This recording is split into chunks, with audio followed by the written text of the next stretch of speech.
Yeah, more rain. Just what we need. Some more rain. It's already falling up north in the Mississippi River Valley. So it all goes in the river anyway. I'd rather it fall south of us, but that's north. Some large storms headed our way.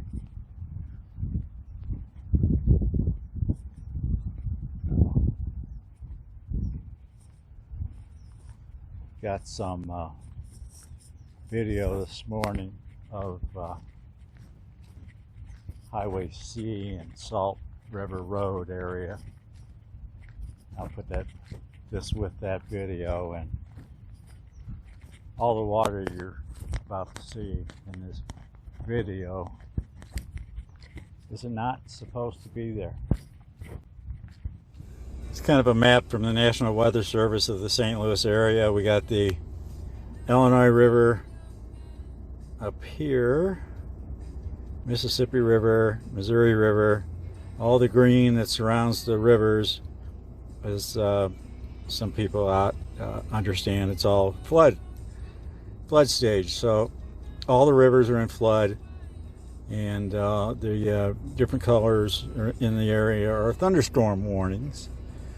And it got dark out here. I just got back in the car from my walk, and it's getting a little dark, so let's see what the radar shows.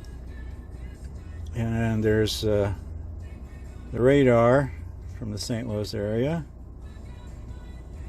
And I am somewhere right around it. Whoops, there you go. I am right in this area off my underneath the bump there of the river. So all these storms are dumping rain in the rivers. So I don't know if it's going to affect the crust any, but certainly don't need any of it.